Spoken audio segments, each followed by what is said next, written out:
نحمد و نصلی علی رسول الکریم اما بعد فاعوذ باللہ من الشیطان الرجیم بسم اللہ الرحمن الرحیم۔ السلام علیکم ورحمۃ اللہ وبرکاتہ۔ کیسے ہیں آپ سب لوگ؟ اللہ سے دعا ہے کہ اللہ تعالیٰ سب کو اپنے گھروں میں اپنی حفظ و امان میں خیر و عافیت سے رکھے۔ پچھلے سبق میں ہم نے سورہ بقرہ کی آیت نمبر 198 دیکھی تھی۔ آج ان شاء اللہ تعالیٰ ہم آیت نمبر 199 اور اس کی تفسیر دیکھیں گے۔ اپنا سبق شروع کرتے ہیں۔ رب اشرح لی صدری ویسر لی امری واحلل عقدۃ من لسانی یفقہوا قولی ربنا زدنا علما اللہم فقہنا فی الدین الہی آمین یا رب العالمین۔ آیت ہے ہماری 199، سورہ بقرہ ہے اور پارہ ہے ہمارا دوسرا۔ ثم افیضوا من حیث افاض الناس واستغفروا اللہ ان اللہ غفور رحیم۔ پھر جہاں سے اور لوگ واپس ہوں وہیں سے تم بھی واپس ہو اور اللہ سے بخشش مانگو، بے شک اللہ بخشنے والا رحمت کرنے والا ہے۔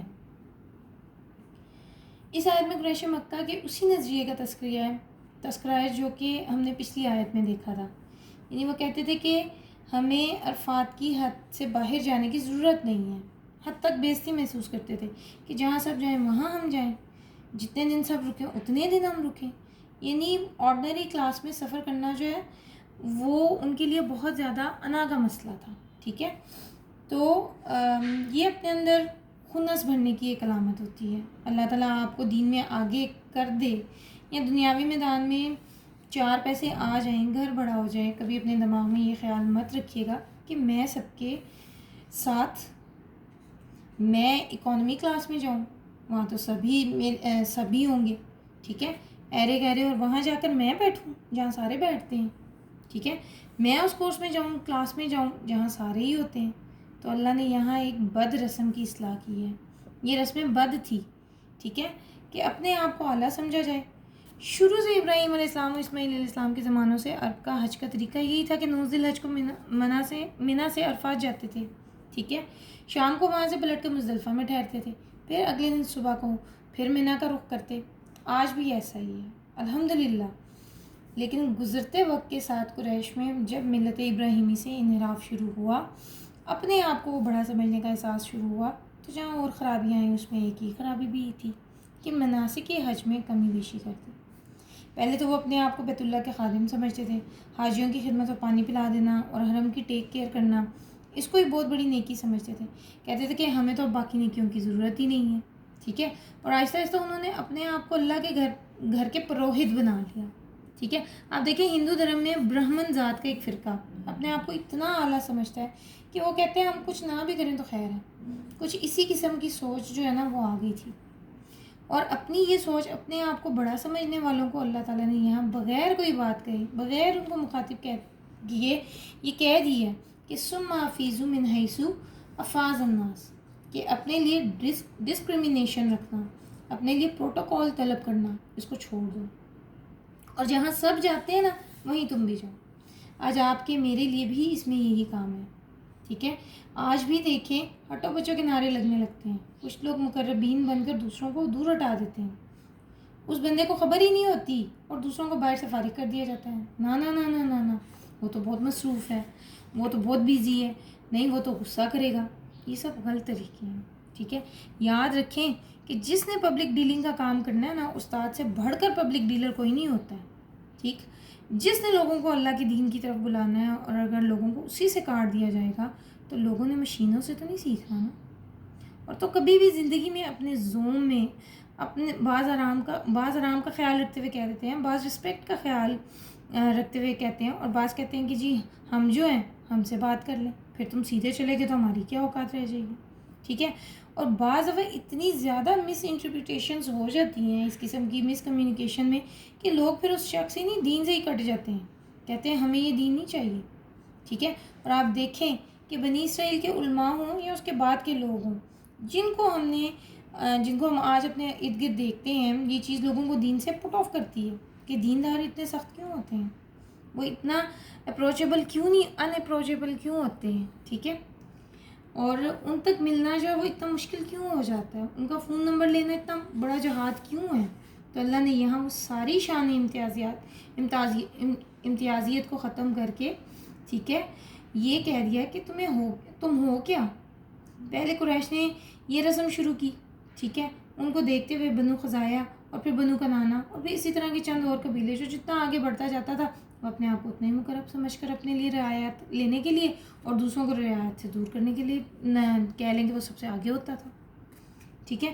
تو اللہ تعالیٰ نے ان کو روک لیا، اور یہاں تک کہ پھر آپ دیکھ لیں کہ یہ روش جو ہے وہ صرف یہاں تک نہیں رہی، ان کی سوچ کیا بن گئی تھی کہ قریش کے ساتھ شادی بیاہ کے رشتوں میں شریک ہونے کے باعث ان کا مرتبہ بھی قریش کے برابر ہو گیا۔ یعنی قریش اپنے باہر اگر کسی قبیلے میں شادیاں کرتے تو وہ بنی خزاعہ یا بنو کنانہ تھے، ٹھیک ہے، بس وہ رشتہ داریوں کے تعلق کی وجہ سے کہنے لگے کہ چلو اب ہماری بھی اسی طرح شان ہو گئی، اور ہوتے ہوتے ایسا ہو گیا کہ قریش قبیلے کے جو حلیف تھے وہ بھی اپنے آپ کو پھر باقی عربوں سے ممتاز سمجھنے لگ گئے، ٹھیک ہے، اور پھر لوگوں میں ایک کولونائزیشن کہہ لیں آپ یا ڈسکرمنیشن، جس کو آپ کہہ سکتے ہیں نا کہ کچھ اونچے اور کچھ نیچے کا تصور آ گیا۔ تو اللہ تعالیٰ نے یہاں حکم دیا کہ تم حج کرنے جا رہے ہو، ٹھیک ہے، یا اپنی چودراہٹ قائم کرنے جا رہے ہو، کرنے کیا جا رہے ہو تمہیں بھی عرفات کے وقوف کے بعد وہیں تک جانا چاہیے جہاں تک لوگ جاتے ہیں۔ تو یہ تو اللہ تعالیٰ کے ساتھ تعلق کا نام ہے۔ نبی کریم صلی اللہ علیہ وسلم نے فرمایا الحج عرفہ، حج تو عرفے میں حاضری کا نام ہے، تو اگر کوئی آدمی عرفات میں حاضر ہی نہیں ہوا تو اس کا حج کیسے ہوگا، ٹھیک ہے۔ تو لہٰذا بات ایک خاص تھی، لیکن عام طور پر اس کو بتا دیا گیا، اور جو لوگ جا چکے ہیں ان کو پتہ ہے کہ مسجد نمرہ جس کے اندر سے حج کا خطبہ آتا ہے اس کے ایک حصے میں عرفات کی حدود ہے اور ایک حصے باہر ہے۔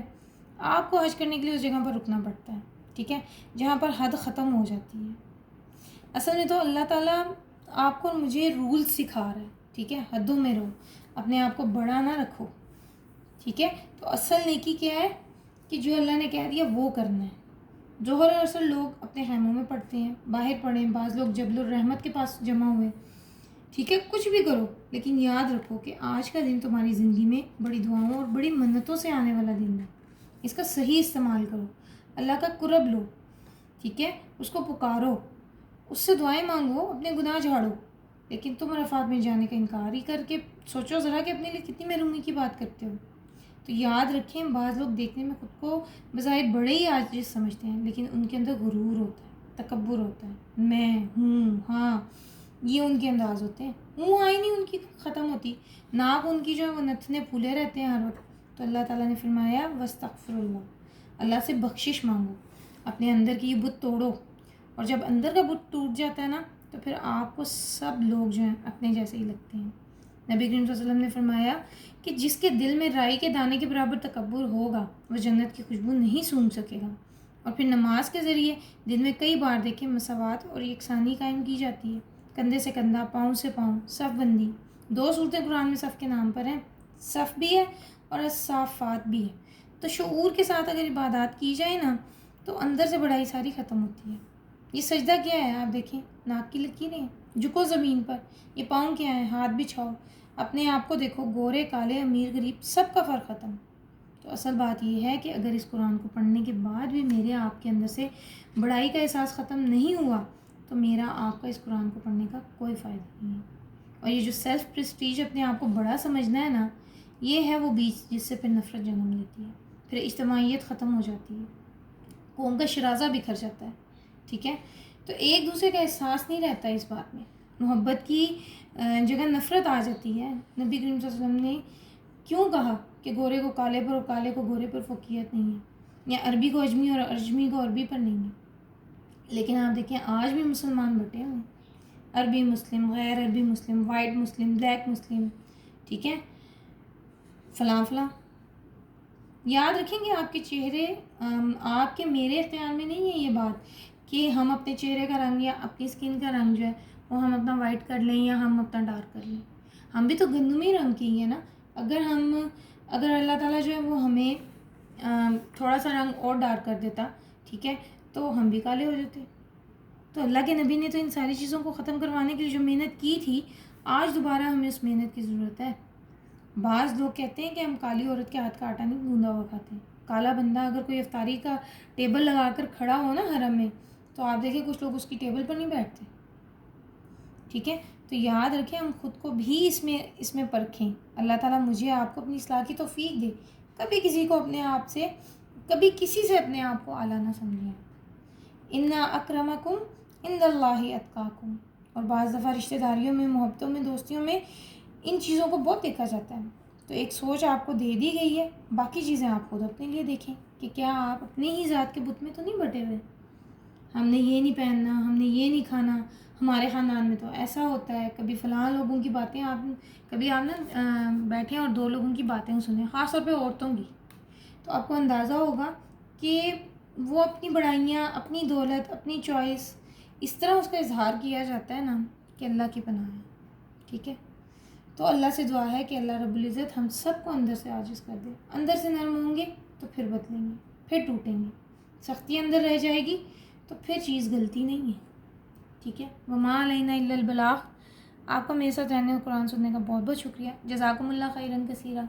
اللہ آپ کو اس کا بہترین اجر دے. کوشش کیجئے کہ جن لوگوں تک یہ دین کا پیغام نہیں جاتا یا جو لوگ اس کو نہیں سن پاتے، آپ ان کو اپنی زبان سے، اپنے گھر والوں کو، ایٹ لیسٹ آپ اپنے بچوں کو اپنی زبان سے یہ 10 منٹ کا لیکچر جو ہے 5 منٹ کا کر کے سنا سکتے ہیں.